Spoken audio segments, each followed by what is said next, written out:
What up, African world? It's Home Team here, and I'm back at it with another video of African history, culture, and worldview. And today, we're going to talk about the undefeated Moorish king of Africa, Al-Mansour.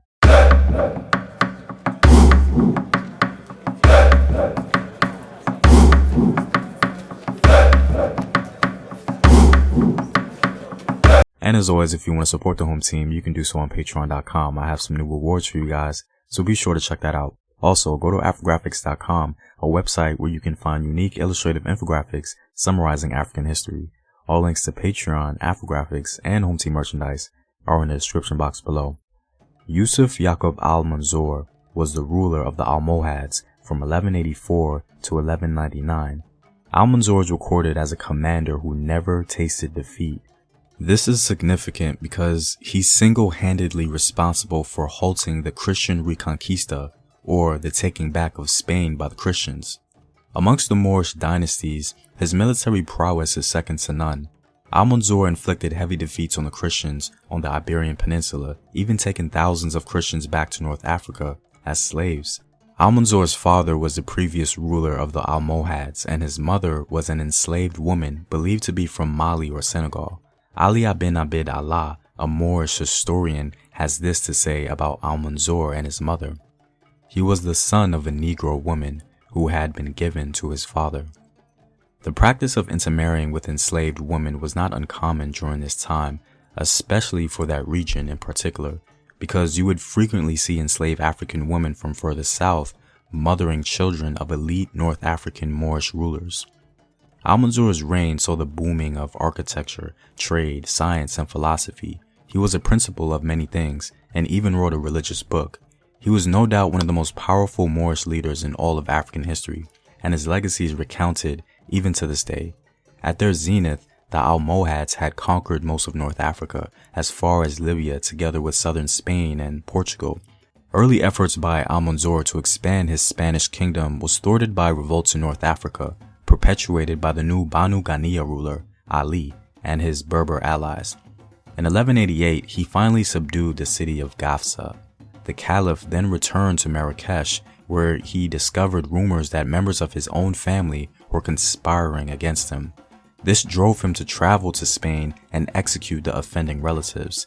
He then returned to Marrakesh, where he stayed until 1190. Returning once again to Spain, Al-Mansour tried to regain the city of Silves in Portugal and was successful in forcing its surrender in 1191. Al-Mansour managed to inflict other defeats on the Christians and capture major cities, returning to Morocco with thousands of Christian captives. Peace reigned in the peninsula until the truce expired between Castile and the Almohads. At the suggestion of Pope Celestine III, Alfonso VIII of Castile invaded Moorish territory, setting the stage for a resounding Muslim victory at Alarcos on June 22, 1195. The Battle of Alarcos between Alfonso VIII, King of Castile, and Al-Mansour, Caliph of the Almohads, was the last major Almohad victory in Spain, and the most devastating for the Christian forces. Between 1158 and 1190, the Christian rulers of the region had conquered a great amount of territory. They continued numerous raids against Muslim settlements in Spain during the 1180s and the start of the 1190s. During this period, the Almohads were preoccupied with North African affairs, as mentioned before, and ignored Spain. Negotiations for a treaty broke down in 1192.